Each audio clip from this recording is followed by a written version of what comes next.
লন্ডনে উন্নত চিকিৎসা শেষে প্রায় ৪ মাস পর আজ দেশের পথে যাত্রা করবেন বিএনপি চেয়ারপারসন বেগম খালেদা জিয়া। কাতারের রয়্যাল এয়ার অ্যাম্বুলেন্সে যুক্তরাজ্যের হিথ্রো বিমানবন্দর থেকে যুক্তরাজ্য সময় বিকেল ৪টা ১০ মিনিটে ও বাংলাদেশ সময় রাত ৯টা ১০ মিনিটে রওনা দেবেন তিনি। বিএনপি চেয়ারপারসনকে বহনকারী বিশেষ বিমানটি কাল সকাল 10:30টায় হযরত শাহজালাল আন্তর্জাতিক বিমানবন্দরে অবতরণের কথা রয়েছে। বেগম খালেদা জিয়ার সঙ্গে থাকবেন 2 পুত্রবধূ ও মেডিকেল বোর্ডের সদস্যসহ মোট 9 জন। বিএনপি চেয়ারপারসনকে অভ্যর্থনা জানানোর সময় বিমানবন্দর সড়কে বিশৃঙ্খলা না করে রাস্তার দুপাশে সুশৃঙ্খলভাবে অবস্থান করতে নেতাকর্মীদের নির্দেশ দিয়েছেন দলের মহাসচিব মির্জা ফখরুল ইসলাম আলমগীর। বেগম জিয়ার নিরাপত্তার বিষয়েও ইতোমধ্যে আইনশৃঙ্খলা বাহিনীর সঙ্গে বৈঠক করেছে বিএনপি। লন্ডন ক্লিনিকে উন্নত চিকিৎসা ও ছেলে তারেক রহমানের পরিবারের সঙ্গে অবস্থান করে বেগম খালেদা জিয়ার শারীরিক অবস্থার অনেকটাই উন্নতি হয়েছে বলে জানিয়েছেন চিকিৎসকেরা।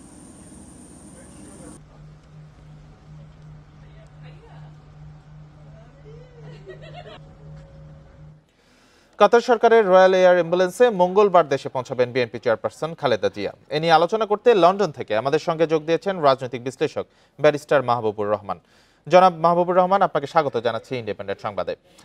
খালেদা জিয়ার দেশে ফেরার প্রস্তুতি সম্পর্কে আপনার কাছে কি তথ্য রয়েছে, আমাদের কি জানাতে পারবেন? সবচেয়ে বড় কথা, ওনার শারীরিক অবস্থা নিয়ে কি বলছেন চিকিৎসকরা? ধন্যবাদ। মূলত বেগম খালেদা জিয়া আপনি বলেছেন যে ৪ মাস এখানে চিকিৎসা নিয়েছেন এবং তিনি মানসিকভাবে এবং শারীরিকভাবে আগের চেয়ে অনেক সুস্থ। তবে তার কোনো ধরনের কিন্তু কোনো অপারেশন বা তার যে অনেক জটিল বিভিন্ন রকমের রোগ ছিল, সেগুলো শুধুমাত্র বিভিন্ন আপনি বলতে পারেন থেরাপি বা মেডিসিনের মাধ্যমে চিকিৎসাগুলো হয়েছে। তো যে কারণে তিনি আগের চেয়ে অনেক ভালো এবং সবচেয়ে বড় বিষয় হচ্ছে তিনি যেহেতু পরিবারের সাথে ছিলেন, দীর্ঘদিন পরে তার বড় ছেলের এবং আ পুত্রবধূ এবং নাতনিদের সাথে ছিলেন। যে কারণে তিনি আগের চেয়ে অনেক বেশি সুস্থ এবং সুস্থ বোধ করছেন। মানসিকভাবে খুবই আ আপনি জানেন যে উনি যেকোনো কঠিন সময়ে মানসিকভাবে শক্ত থাকতে পারেন এবং যেহেতু বাংলাদেশে এখন একটা রাজনৈতিক এবং একটা অস্থিরতা ছিল একটা বড় ধরনের। সেই পরবর্তীতে পরিস্থিতিতে তিনি যখনই সুস্থ বোধ করছেন, তিনিই সিদ্ধান্ত নিয়েছেন এবং ডাক্তারদের বলেছেন যে, "আমি যখনই সম্ভব, যত তাড়াতাড়ি সম্ভব আমি বাংলাদেশে ব্যাক করব" এবং আপনারা জানেন যে এয়ার অ্যাম্বুলেন্স পেতে একটু দেরি হচ্ছিল এবং পরবর্তীতে কিন্তু বাংলাদেশ বিমানে তারা আ আ ব্যবস্থা করছিল যে বাংলাদেশে ফিরবেন। এর কারণ হচ্ছে এই যে বেগম খালেদা জিয়া চাচ্ছেন যে অতি দ্রুত দেশে ফিরতে এবং সেটার কিছু রাজনৈতিক তাৎপর্যও রয়েছে। আর শারীরিকভাবে তিনি আগের চেয়ে অনেক সুস্থ। এখানে তিনি দীর্ঘদিন যে চিকিৎসা নিয়েছেন সেখানে আ ডা ডাক টাইম টু টাইম ডাক্তারদের একটা টিম সবসময় তার সাথে ছিল। আপনি জানেন যে বিএনপির স্থায়ী কমিটির সদস্য ডাক্তার জাহিদ, তার নেতৃত্বে কিন্তু একদল ডাক্তার বাংলাদেশ থেকেও তারা এখানে ছিলেন। আবার এখানে যারা বেশ কয়েকজন কনসালট্যান্ট লন্ডন ক্লিনিকের তাদের সাথে এভরি উইক তাদের মিটিং হতো এবং বেগম খালেদা জিয়ার চিকিৎসা সার্বক্ষণিকভাবে তারা দেখভাল করেছেন। এবং ডাক্তাররা বলেছিলেন যে তার হয়তো আবার একটা ফলো আপ মিটিং আ আ আপনার ট্রিটমেন্ট এর জন্য একটা ফলো আপ অ্যাপয়েন্টমেন্ট লাগবে। সেটার জন্যও তারা একটা টাইম নিয়েছেন যে দরকার হলে তারা আবার ফিরবেন চিকিৎসার জন্য। কিন্তু বেগম খালেদা জিয়া নিজেই সিদ্ধান্ত নিয়েছেন যে যত দ্রুত সম্ভব দেশে ফিরে যাওয়া। এবং তার সাথে যে আছেন আপনি জানেন যে ডাক্তার জুবাইদা রহমান তিনিও প্রায় ১৭ বছর পরে বাংলাদেশে ফিরছেন। তার বিরুদ্ধে মামলা ছিল বা বাংলাদেশে বিভিন্ন হয়রানিমূলক যে পরিস্থিতি তারপরে তিনি দেশে ফিরছেন এবং তিনিও বাংলাদেশে গিয়ে খালেদা জিয়ার সাথে বা বাংলাদেশে বেশ কিছু সময় থাকবেন। হয়তো ১ মাস বা ২ মাসের মতো সময় থাকবেন। এটা একটা রাজনৈতিক বিষয়ও রয়েছে যেটা রাজনৈতিকভাবে খুবই তাৎপর্যপূর্ণ। ব্যারিস্টার কারণ মাহবুবুর একজন রহমান, আপনি যেটি বলছিলেন খালেদা জিয়ার সাথে তার ২ পুত্রবধূ আসছেন, তো তাদের কি রাজনীতিতে সক্রিয় হওয়ার কোনো সম্ভাবনা আছে কিনা?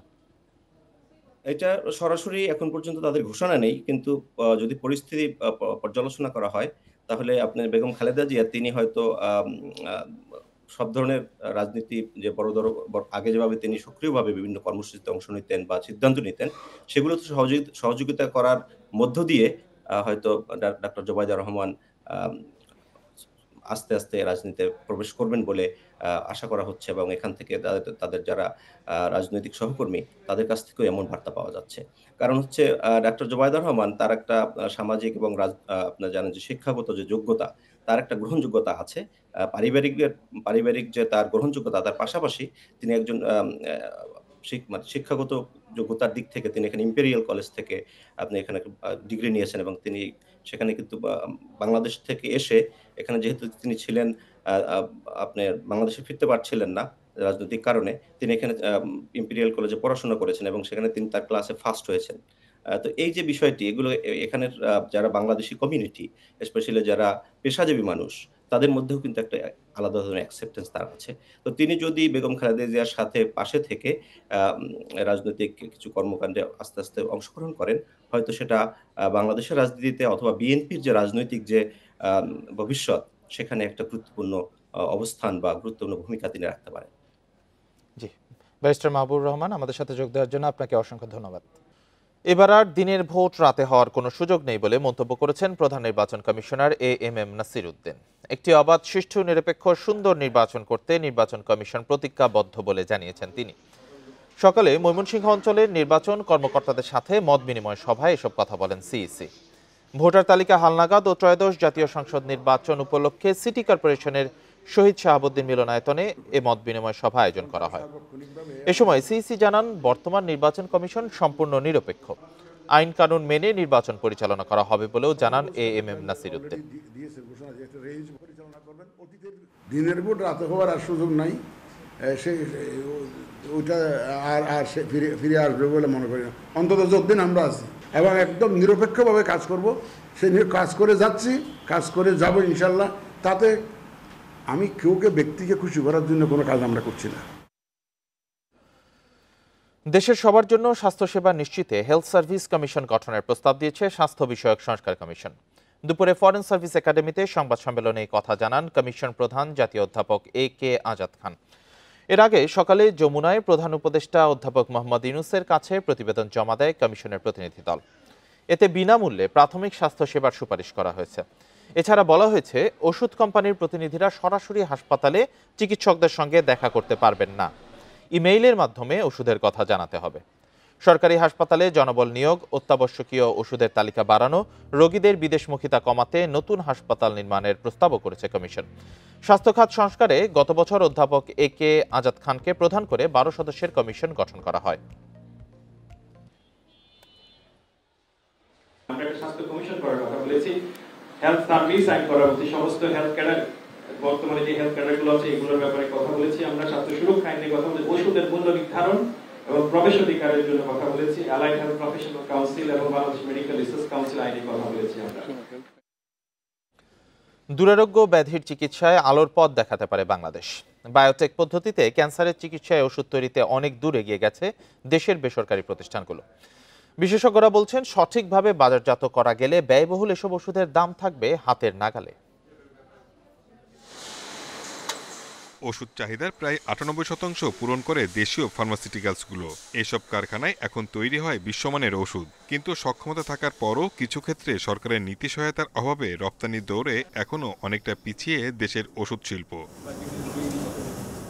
খাত সংশ্লিষ্টরা বলছেন, সরকারি সহায়তা পেলে বৈশ্বিক ওষুধের বাজারে ভালো দখল নেওয়া যাবে। তাদের দাবি, ক্যান্সার সহ দুরারোগ্য ব্যাধির চিকিৎসার নতুন দিগন্তের সূচনা হতে পারে দেশ থেকেই। শুধুমাত্র ক্যান্সার সেলকে হিট করবে এবং প্রসেস অনুযায়ী, বায়োটেক টেকনোলজি অনুযায়ী তার কাছে গিয়ে পৌঁছাবে এবং তাকে করবে, ধ্বংস করবে, কিওরমেন্ট দেবে, সেই ধরনের ওষুধ এখন ধীরে ধীরে চলে আসছে। ইউটিলিটিগুলো পাই, আমরা যদি পলিসি সাপোর্টগুলো পাই, আমরা যদি যত ব্যারিয়ার আছে, বিশেষ করে পারমিশনের যে ব্যারিয়ারগুলো আছে, ওইগুলো যদি আমরা উত্তাইতে পারি, আমরা মনে করি বাংলাদেশের ফার্মা ইন্ডাস্ট্রি উইল সাস্টেইন। ঘোষণা অনুযায়ী 2026 সালে এলডিসি উত্তরণ হলে শিল্প খাতে অনেক চ্যালেঞ্জ তৈরি হবে, যা মোকাবেলায় সরকারি সহায়তার পাশাপাশি ব্যবসায়ীদের সক্ষমতা বৃদ্ধি ও পণ্যের বৈচিত্র্য আনার পরামর্শ বিশেষজ্ঞদের। মানুষের যে ডিজিজ, সেই জায়গা যে আমাদের স্বাবলম্বী, সেই জায়গাটা ধরে রাখা সম্ভব। একই সাথে ফরেন কারেন্সি আর্নিংস এর ক্ষেত্রে বিদেশি মুদ্রা অর্জনের মাধ্যমে আমার বিদেশি কারেন্সির উপর যে প্রেশার, সেটাকেও লাঘব করতে কিন্তু ভালো ভূমিকা পালন করবে। দেশে এখন প্রায় 1.5 শতাধিক কারখানায় 5000 ব্র্যান্ডের বেশি ওষুধ উৎপন্ন হয়। Shahid Ahmed, independent news, Dhaka. সাবেক জামাত নেতা ও সুপ্রিম কোর্টের সিনিয়র আইনজীবী ব্যারিস্টার আব্দুর রাজ্জাকের দ্বিতীয় জানাজা সুপ্রিম কোর্ট প্রাঙ্গণে সম্পন্ন হয়েছে। সকাল 11:30টার দিকে সুপ্রিম কোর্টের ইনার গার্ডেনে তার জানাজা হয়। এতে অংশ নেন আপিল বিভাগ ও হাইকোর্ট বিভাগের বিভিন্ন বিচারপতি, অ্যাটর্নি জেনারেল, চিফ প্রসিকিউটর সহ কয়েকশো আইনজীবী। আন্তর্জাতিক অপরাধ ট্রাইব্যুনালের চিফ প্রসিকিউটর তাজুল ইসলাম বলেন, নীতির প্রশ্নে আপোষী ছিলেন আব্দুর রাজ্জাক, সবসময় স্রোতের বিপরীতে দাঁড়িয়েছেন তিনি। এ সময় তার ছোট ছেলে ব্যারিস্টার এহসান সিদ্দিক সবার কাছে বাবার জন্য দোয়া চান। রোববার বিকেলে হাসপাতালে চিকিৎসাধীন অবস্থায় মারা যান ৮৪ বছর বয়সী আব্দুর রাজ্জাক। দীর্ঘদিন তিনি ক্যান্সারে ভুগছিলেন। বাদ জোহর বাইতুল মোকাররমে তার তৃতীয় জানাজাও হবে। সেখানে রাজনৈতিক দলের নেতাকর্মী সহ সাধারণ মানুষ অংশ নেবেন।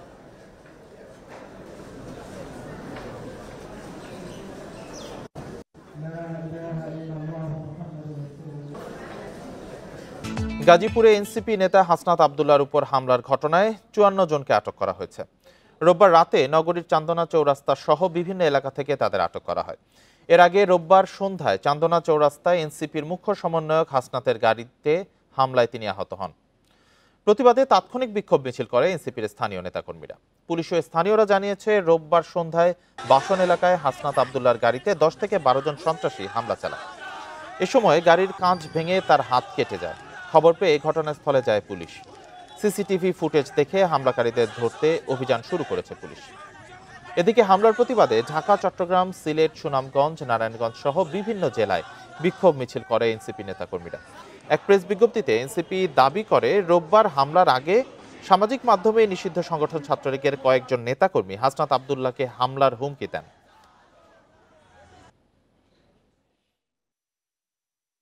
ভাইয়ের উপরে চৌরাস্তায় এই আওয়ামী লীগের দোসররা নেককারজনকভাবে হামলা করেছে। কেন্দ্রীয় অফিসে বসেছিলাম, আমরা খবর পেলাম আমাদের ভাই হাসনাত আব্দুল্লাহর গায়ে আওয়ামী লীগের ফ্যাসিস্টরা আক্রমণ করেছে। আমরা গোয়েন্দা তথ্য কালেকশন করছি এবং এরই মধ্যে আমরা দুজনকে গ্রেপ্তার করতে সক্ষম হয়েছি।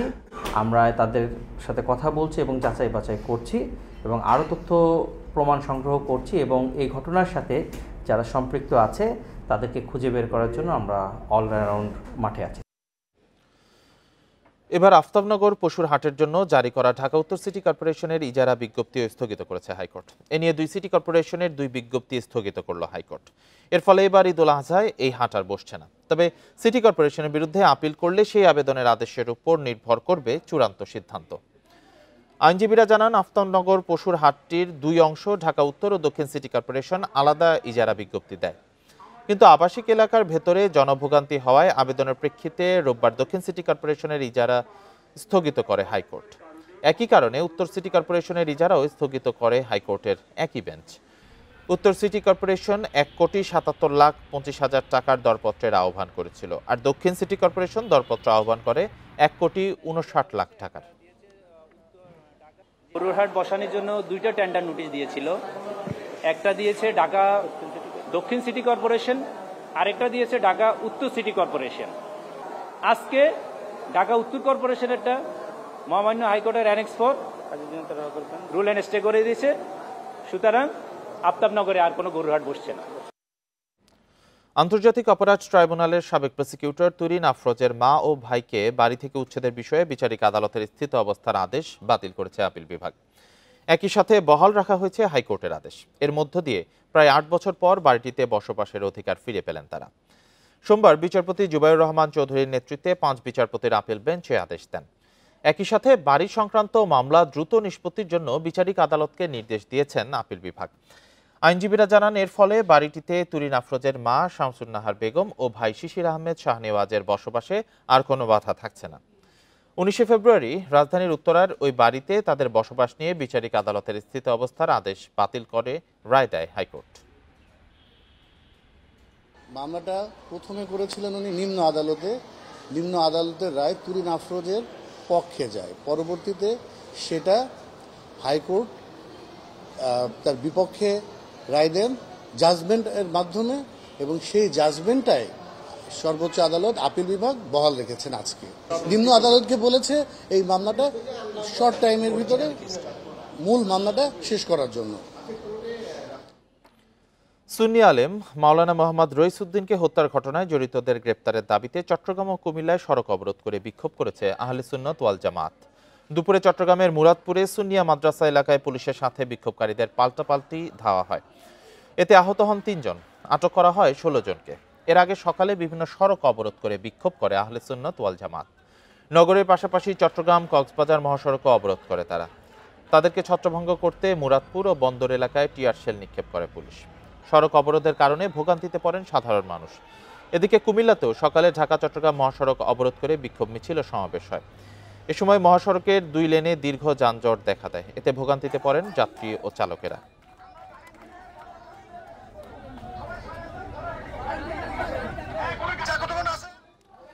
এ বিষয়ে আরো জানতে চট্টগ্রাম থেকে যুক্ত হয়েছেন সহকর্মী আব্দুল্লাহ রাকিব। রাকিব, এখন তো অবরোধ তারা তুলে নিয়েছেন, এখন যানজটের পরিস্থিতি কি? এখন সড়ক চলাচল, গাড়ি চলাচল স্বাভাবিক রয়েছে কিনা?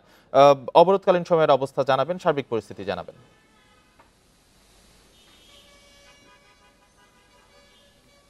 গাজীপুরের যে সুন্নি আলম রইসুদ্দিনের হত্যার প্রতিবাদে এটি পূর্বঘোষিত একটি কর্মসূচি ছিল। গত পরশুদিন তারা চট্টগ্রাম নগরীতে একটি সমাবেশ করে, সেই সমাবেশ থেকে এই কর্মসূচির ডাক দেওয়া হয় এবং তাদের এই কর্মসূচিটি সকাল 6টা থেকে দুপুর 12টা পর্যন্ত ছিল। আমি কিন্তু দেখেছি চট্টগ্রামের যে সুন্নি অধ্যুষিত যে এলাকা মুরাদপুর সুন্নিয়া মাদ্রাসা, সেই এলাকাটাতে জড়ো হয়ে সুন্নি সমাজের যারা আছেন তারা সেখান থেকে বিক্ষোভ মিছিল করে এবং 12টার পরও তারা সেখান থেকে মুহুর্মুহুর পুলিশের উপর ইট পাটকেল নিক্ষেপের ঘটনা করে এবং পুলিশের সাথে ধাওয়া পাল্টে ধাওয়ায় লিপ্ত হয়। আমরা সেই সময় দেখেছি পুলিশের সাথে বিক্ষোভকারীদের সংঘর্ষ হয় এবং পুলিশ তাদেরকে ছত্রভঙ্গ করতে টিয়ার শেল এবং লাঠিচার্জ করে এবং বেশ কয়েকজন এই ঘটনা আহত হয়। 3 জনকে এই ঘটনা আহত হওয়ার পরে তাদেরকে হাসপাতালে নেওয়া হয়েছে এবং একই এলাকা থেকে পুলিশও ছত্রভঙ্গ করার সময় প্রায় 17 জনকে এখন পর্যন্ত আটক করেছে এবং এখানকার পুলিশ যেটি বলছে এবং স্থানীয় যারা রাজনৈতিক কর্মী যারা পুলিশের সাথে যুক্ত হয়ে এই সড়ক থেকে তাদেরকে সরাতে চেয়েছে, কারণ এই সড়কটি চট্টগ্রামের সাথে রাঙ্গামাটি সড়কের একটি সংযোগ রয়েছে এবং ফলে এখানকার যে নাগরিক দুর্ভোগ সেটি একটু বেড়েছে। ফলে সাধারণ মানুষেরকে স্বস্তি দিতে পুলিশ সকাল থেকে তাদেরকে সরানোর চেষ্টা করছিল, ফলে তাদের সাথে পুলিশের সংঘর্ষ হয় এবং স্থানীয় যারা রাজনৈতিক কর্মীরা রয়েছে বিভিন্ন দলের তারাও পুলিশের সাথে যুক্ত হয়ে তাদেরকে সরানোর চেষ্টা করে। তখনই আসলে সংঘর্ষের ঘটনা ঘটে এবং যারা বিক্ষোভকারীরা ছিল পুলিশের যেটি বলছে এবং স্থানীয় যারা রাজনৈতিক কর্মীরা যেখানকার স্থানীয় দোকানপাটগুলো ভাঙচুর করা হয় এবং এখানেই সুন্নি আলেমদের সাথে আসলে যুক্ত হন। তারা বলছেন যে আওয়ামী এবং ছাত্রলীগের যারা চিহ্নিত সন্ত্রাসী এলাকাভিত্তিক তারা যুক্ত হয়ে পুলিশের উপরে এই হামলার ঘটনা ঘটে এবং ভাঙচুরের চেষ্টা চালায়।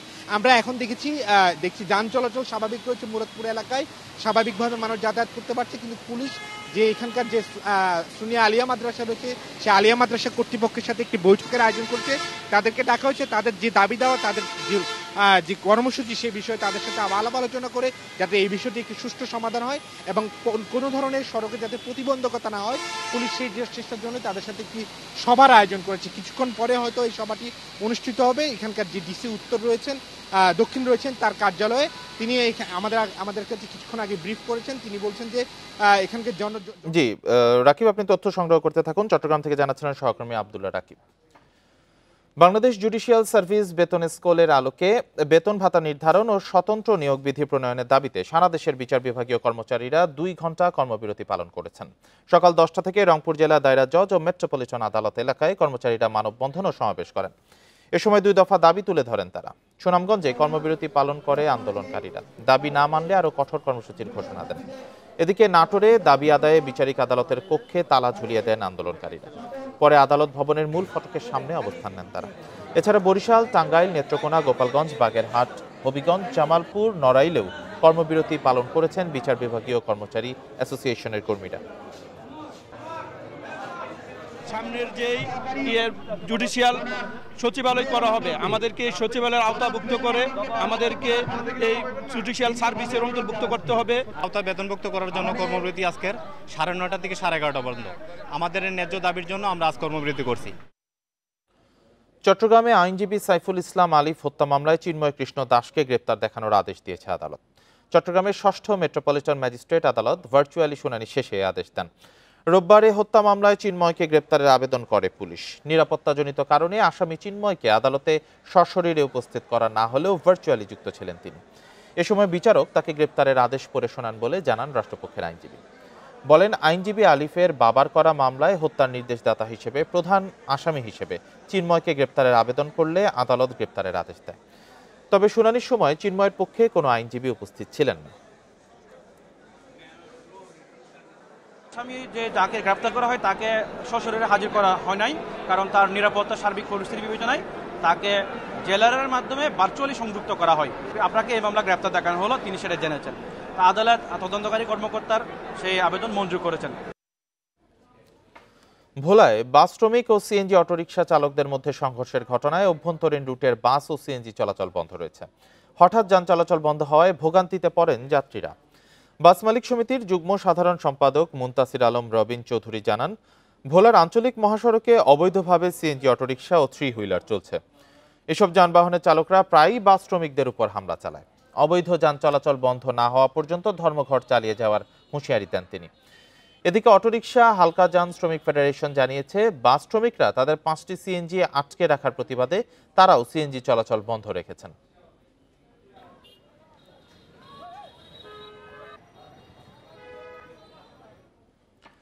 মাগুরায় শিশু আসিয়া ধর্ষণ ও হত্যা মামলায় 6ষ্ঠ দিনের মতো সাক্ষ্য গ্রহণ শেষ হয়েছে।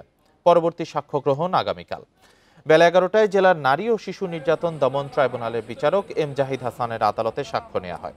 6ষ্ঠ দিনে গুলশান থানার SI Anjuman Ara, senior judicial magistrate Sabyasachi Roy, মামলার রেকর্ডিং অফিসার মাগুরার ওসি আইয়ুব আলী, মামলার তদন্তকারী কর্মকর্তা আলাউদ্দিন সাক্ষ্য দেন। এ নিয়ে মামলায় 27 জনের সাক্ষ্য নেওয়া হলো। এর আগে জেলা কারাগার থেকে আসামিদেরকে আদালতে নেওয়া হয়। আজকে 4 জন সাক্ষীকে উপস্থাপন করেছি। বিজ্ঞ আদালত সাক্ষ্য সমাপ্ত করেছেন এবং পুনরায় আগামীকাল ঢাকা মেডিকেলের মমতা যারা ফরেনসিক বিভাগের যিনি চিফ, ওনাকে ডাকা হয়েছে। আগামীকাল আবার পুনরায় সাক্ষীর জন্য দিন ধার্য আছে। খেলাপি ঋণের পরিমাণ বাড়ায় গত বছরের ডিসেম্বরে 20 ব্যাংকের মূলধন ঘাটতি বেড়ে দাঁড়িয়েছে 1,71,789 কোটি টাকা। কেন্দ্রীয় ব্যাংকের এক প্রতিবেদনে এসব তথ্য উঠে এসেছে। এতে দেখা যায়, সেপ্টেম্বর প্রান্তিকে এই ঘাটতি 53,253 কোটি টাকা হলেও ডিসেম্বর প্রান্তিকে সার্বিক ঘাটতি বেড়েছে 1,18,534 কোটি টাকা। এ সময় আরও 4টি ব্যাংক মূলধন ঘাটতিতে পড়েছে। 2023 সালের ডিসেম্বর শেষে 10টি সরকারি ও বেসরকারি ব্যাংক 39,655 কোটি টাকা মূলধন ঘাটতির সম্মুখীন হয়। বাংলাদেশ ব্যাংকের প্রতিবেদনে বলা হয়, 2024 সালের ডিসেম্বর শেষে ব্যাংক খাতের সম্মিলিত মূলধন ও ঝুঁকিপূর্ণ সম্পদের অনুপাত বা CRAR কমে দাঁড়িয়েছে 3.08%, যা সেপ্টেম্বর শেষে ছিল 6.86%।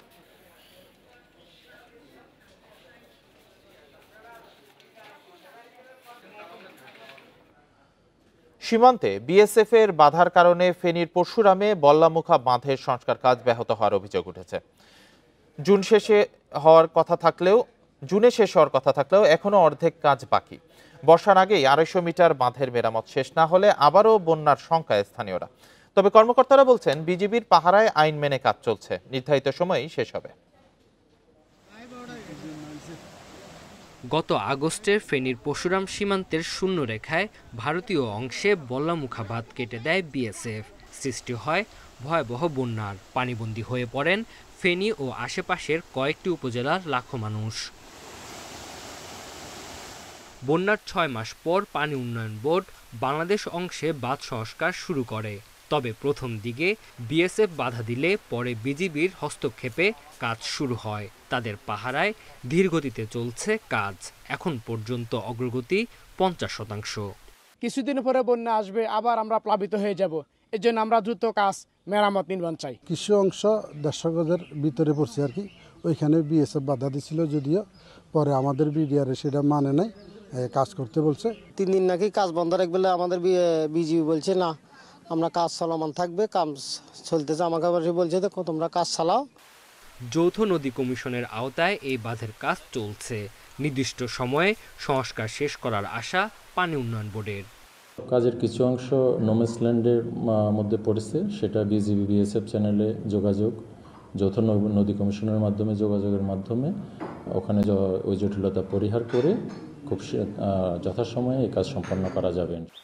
উপজেলা নির্বাহী কর্মকর্তা জানান, আন্তর্জাতিক সীমানা আইন মেনেই বাঁধ নির্মাণ করা হচ্ছে। এতে বিএসএফ বাধা দেওয়ার কোনো এখতিয়ার নেই। যে জায়গায় আপনার পানি উন্নয়ন বোর্ড কাজ করছে, এটা আমাদের বাংলাদেশের সীমান্তের মধ্যে। এখানে বিএসএফ এর সরাসরি করা বাধা দেওয়ার কোনো আইনগত সুযোগ নেই। মুহুরী কহুয়া সিলোনিয়া নদীতে 122 কিলোমিটার বন্যা নিয়ন্ত্রণ বাঁধের 102টি স্থানে মেরামতের খরচ ধরা হয়েছে 20,68,00,000 টাকা। Independent News. পাকিস্তান ও বাংলাদেশ সীমান্তে পশ্চিম ও পূর্ব কমান্ডের জন্য 2টি ফরওয়ার্ড হেডকোয়ার্টার স্থাপন করতে যাচ্ছে ভারত। সেই সঙ্গে আরও 16টি ব্যাটালিয়ন গঠনের জন্য মোদী সরকারের চূড়ান্ত অনুমোদনের অপেক্ষায় রয়েছে দেশটির সীমান্তরক্ষী বাহিনী বিএসএফ। এসব ব্যাটালিয়নে প্রায় 17,000 সদস্য যুক্ত হবেন। সোমবার ভারতের সংবাদ মাধ্যম দ্য হিন্দু জানায়, ইতিমধ্যে পরিকল্পনাটি নীতিগত অনুমোদন পেয়েছে। চূড়ান্ত অনুমোদন পেলে এটি বিএসএফ এর জন্য বড় সহায়ক শক্তি হিসেবে কাজ করবে। সীমান্তের এই দুই ফ্রন্টে বর্তমানে আধা সামরিক বাহিনীর 193টি ব্যাটালিয়ন রয়েছে। প্রতিটি ব্যাটালিয়নে রয়েছে 1000-এর বেশি সেনা। নতুন ব্যাটালিয়নগুলো সীমান্তে পাহারার মতো প্রাথমিক দায়িত্ব পালনে বিএসএফকে সহায়তা করবে। নিরাপত্তা জোরদার ও নজরদারি আরও উন্নত করতে ফরওয়ার্ড হেডকোয়ার্টারের একটি জম্মুতে এবং অপরটি মিজোরামে স্থাপন হবে। আর এই ছিল বিরতিহীন সংবাদ দুপুরের আয়োজনে। ইন্ডিপেন্ডেন্ট টেলিভিশনের সব খবর আরও বিস্তারিত জানতে চোখ রাখুন ফেসবুক, ইউটিউব, এক্সে। এতক্ষণ যারা সাথে ছিলেন ধন্যবাদ সবাইকে।